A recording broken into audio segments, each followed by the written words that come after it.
Bonjour à tous, aujourd'hui on se retrouve pour une nouvelle vidéo, la vraie première vidéo de la chaîne. Je suis très content aujourd'hui donc de partager cette vidéo avec vous. Et aujourd'hui, chose promise, chose due, donc la dernière fois je vous avais dit que je ferais une vidéo sur ce petit robot éviteur d'obstacles. Donc comme vous le voyez, plutôt petit, plutôt beau, hein, plutôt voilà. Donc là, il s'agit d'une vidéo présentation. La prochaine vidéo sera donc une vidéo de test, de démonstration, où je le ferai rouler tout seul. Voilà, c'est un robot qui se manie, qui se promène, oui, qui se pilote de manière autonome, hein, donc sans assistance de notre part. Donc il y a pas mal d'objets de récupération hein, sur ce petit robot. Voilà. Donc on va commencer par vous dire un peu le matériel dont on en aura besoin. Donc on aura besoin d'un châssis en plexiglas. Enfin là, alors je sais pas si c'est du plexiglas ou pas. Mais voilà, un châssis transparent comme ça. Que vous pouvez acheter sur Amazon ou voilà, sur Amazon par exemple. Normalement, si vous achetez ce châssis-là, normalement, vous avez donc les moteurs qui sont les trucs, enfin les, les, euh, les machins jaunes ici là, avec les grosses roues qui sont fournies avec. Donc voilà. Donc voilà. Donc c'est des genres de motoréducteurs un peu, hein, voilà.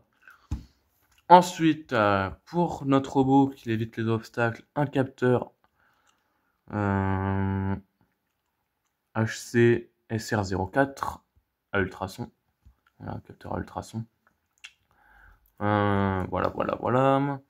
On aura également besoin de mousse. Alors de mousse, là j'ai utilisé en des balles de Nerf. Hein, parce que voilà, balles de Nerf, tout bien. Pour protéger le robot et éviter qu'il abîme les meubles et qu'il s'abîme lui-même. Voilà. Ici, on a pour alimenter notre robot la pile 9 volts. Voilà. Avec son compartiment à pile qui va avec, hein, forcément. Et c'est un robot qui se pilote via une carte microbit. Alors la carte microbit, je vais pas vous la faire longue, honnêtement. C'est voilà, c'est une carte qui ressemble à ça. Je pense vous faire une vidéo sur cette carte, hein, si ça vous intéresse, dites-le moi. Voilà, je ne ferai pas, voilà, je la ferai très courte à propos de cette carte. Toutes ses fonctionnalités, etc., je les verrai, donc voilà, je vous ferai une vidéo. Voilà, on va poser de côté. Et en dessous de cette microbit est connectée une carte expansion. Donc ça s'appelle une carte expansion, voilà, pour microbit V2. Donc cette carte, comme vous le voyez, est donc connectée le capteur à ultrasons, les moteurs et aussi mon servomoteur. Oui, parce qu'en fait ce robot là était en fait de base un robot éditeur d'obstacles, sauf que je l'ai un peu amélioré pour qu'il devienne un robot nettoyeur. Et là vous voyez c'est une petite brosse, c'est une petite brosse latérale, voilà, avec un servomoteur qui est connecté. Voilà, et donc le servomoteur, on voit, il est connecté avec ces trois branches. Hein. Voilà, donc je vais vous expliquer un peu le fonctionnement de cette carte. Voilà, de cette carte électronique. Déjà ici, vous avez le premier qui est le bouton d'alimentation. Voilà, dès qu'on le met sous tension, voilà, il s'allume. Donc vous avez une petite diode, hein, vous voyez. Ensuite, ici, c'est c'est un port avec un câble qui est fourni avec cette carte-là, en fait. Et ce câble vous permet de le connecter via votre ordinateur. Et ça permet donc d'alimenter ce robot. Voilà, mais via une prise, en fait. Voilà, tout simplement. Et ici, ça concerne l'alimentation du compartiment à pile. Alors là, moi, j'ai utilisé un compartiment à pile 9 volts parce qu'il faut que ce soit assez puissant. Mais si vous utilisez un compartiment à pile, par exemple, de 4 piles AA, bah voilà, ça n'ira pas. Enfin, le robot sera beaucoup moins puissant et aura une moins bonne autonomie. Voilà, donc ça, c'est ce qui concerne donc l'alimentation. Ici, on a une branche qui concerne uniquement, et je dis bien uniquement, les moteurs.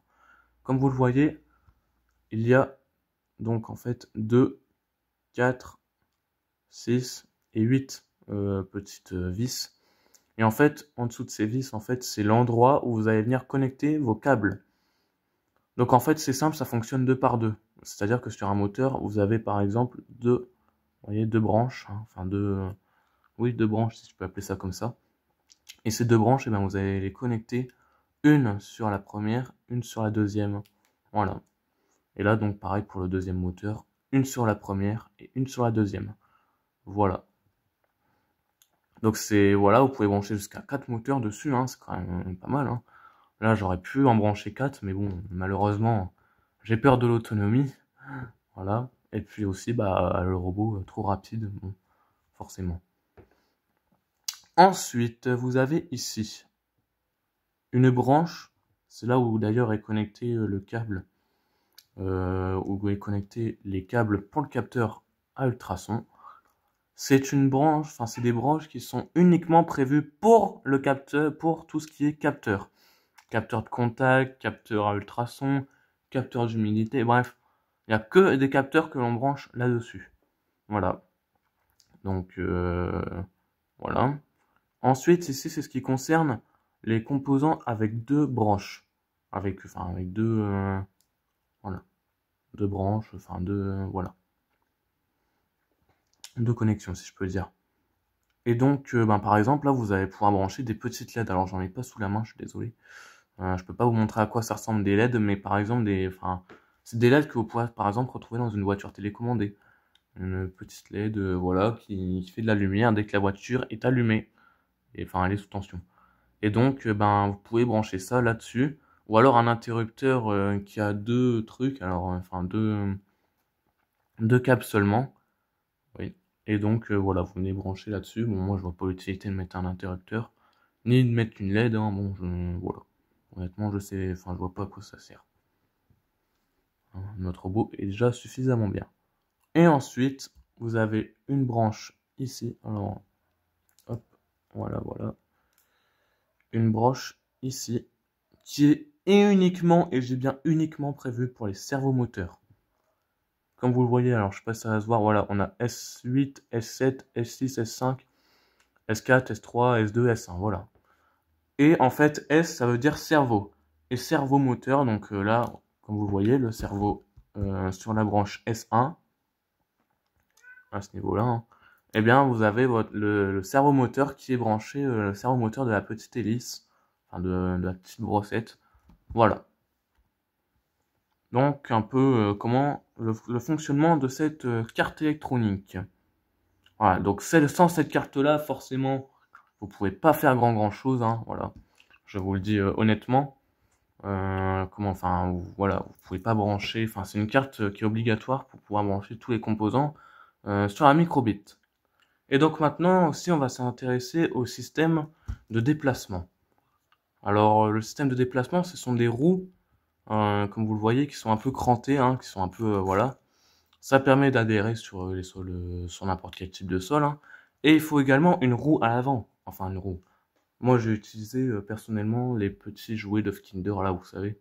Bon, voilà, les petites surprises d'Off Kinder. J'ai récupéré la petite boîte et je l'ai mis sous mon robot. Et comme ça, ça permet que, voilà, ils tiennent bien droit. S'il n'y aurait pas eu s'il n'y aurait pas eu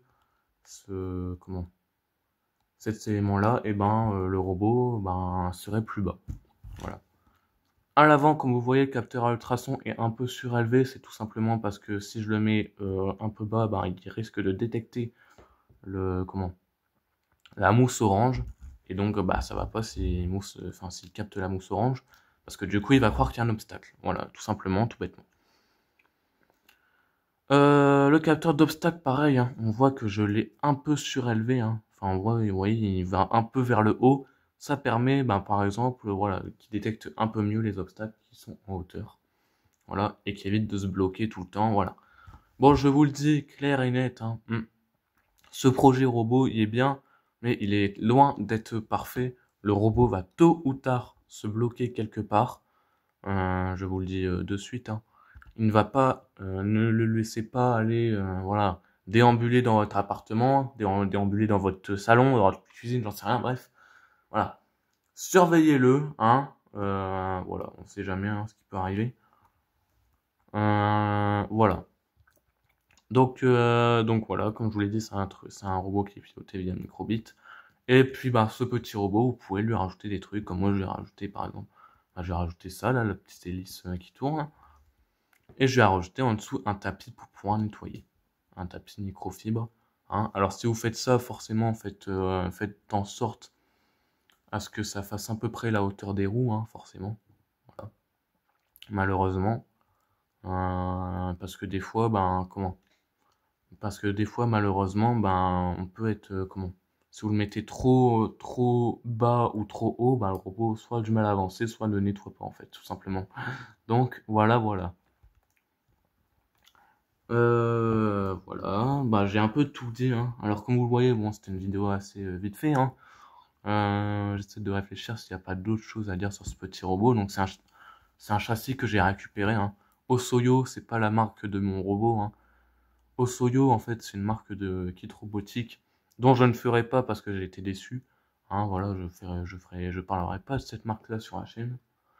Et Et donc, en fait, c'est un ancien robot qui marchait pas, et donc, j'ai récupéré le châssis parce que je trouvais ça dommage voilà, de laisser tomber ça et de jeter. Alors, comme vous voyez, j'ai collé avec du pistolet, avec de la colle chaude, hein, voilà. J'ai utilisé le pistolet à colle pour coller, par exemple, les bouts de carton. Ici, pour coller le pare-choc à l'avant, pour coller le petit jouet en dessous, là, enfin, le petit Kinder en dessous, si je peux appeler ça comme ça. Aussi les moteurs, hein, voilà. Les moteurs ici et ici. Et voilà. Et ici, j'ai utilisé, donc comme c'était un compartiment à piles de la marque Osoyo, j'ai récupéré les vis et tout ça. Voilà. Donc, alors des compartiments à piles de piles 9 volts, il y en a plusieurs. Hein, voilà, là c'est un type, voilà, c'est un type assez rare que j'ai, mais voilà, il y en a plusieurs, on va dire. Donc voilà, donc je vous ferai je pense que je vous ferai un schéma un peu de comment brancher ça. Hein. Voilà, de comment connecter un peu les câbles. Hein. Voilà. Faut savoir que la carte expansion, je l'ai collée avec du double face. Hein. Oui, parce que les cartes électroniques, ne surtout pas les coller avec de la colle. Pourquoi? Parce que ça risque de les endommager. Et si, par exemple, vous collez et que malheureusement, voilà, par exemple, ce fil-là n'est pas assez long, et donc il faut que je déplace la carte, malheureusement, vous ne pourrez pas, enfin, ce sera galère en tout cas. Et vous risquez d'endommager votre carte. Donc ça, je vous le dis clair et net. Ne faites jamais cette erreur de coller, voilà, ça, enfin une carte électronique comme ça, avec de la colle chaude. Utilisez du double face. C'est la meilleure chose que vous pouvez faire. Voilà. Donc voilà un peu le robot. Donc la carte expansion, je l'ai acheté sur Gotronic. Voilà. Et d'ailleurs le petit servomoteur aussi. Hein. Voilà, je vous le dis parce que c'est vrai que c'est quand même assez important. Cette carte électronique là et ce servomoteur qui est juste ici, je les ai achetés sur Gotronic. Alors Gotronic, je vais vous montrer c'est quoi. Hop. Gotronic est donc un site qui est français, hein, comme vous le voyez. Voilà, ça se nomme comme ça. Et ils sont spécialisés dans tout ce qui est kit robotique, carte électronique, capteur, actionneur, bref, tous les composants électroniques et tous les kits robotiques que vous pouvez retrouver, je vous conseille sur Gotronic. La carte expansion que je vous ai montré tout à l'heure sur le robot, voilà, ne pensez même pas à Amazon, ne pensez même pas à ces discounts, vous ne trouverez pas. La meilleure chose que vous pouvez faire, ce serait sur Gotronic, je pense. Donc vous voyez, il y a des kits 3D, hein. Maison connectée, domicile, carte programmable, voilà, outils de mesure, voilà. Hein. En plus de ça, la livraison est plutôt rapide, hein, voilà, je vous le dis. Ils ont aussi une boutique, alors leur boutique, je sais pas du tout où elle se situe, il faut que je retrouve, mais voilà, ils ont une boutique en France en tout cas. Et par contre, c'est des composants, voilà, qui viennent de Chine, qui sont fabriqués en Chine. Hein. Mais voilà, c'est très bien d'avoir ce genre de site. Hein. Ils sont très sérieux, ils ont un SAV très bien, très très propre. Franchement, j'ai rien à dire par rapport à ce site. Voilà. Donc voilà, c'est tout pour cette vidéo. J'espère que vous l'avez apprécié. Si vous l'avez apprécié, n'hésitez pas à mettre un petit j'aime, un petit pouce en l'air, un petit pouce bleu comme on dit. Et n'hésitez pas à partager cette vidéo ou à vous abonner pour suivre les prochaines aventures qui vont arriver avec d'autres kits robotiques, d'autres cartes électroniques, voilà. D'autres capteurs, d'autres actionneurs, hein, enfin, actionneurs, moteur, LED, tout ça, bref. Voilà. N'hésitez pas à vous abonner, n'hésitez pas à aller partager cette vidéo, et n'hésitez pas à liker si celle-ci vous aura plu. Sur ce, je vous souhaite une très bonne soirée, et je vous dis à bientôt. Au revoir.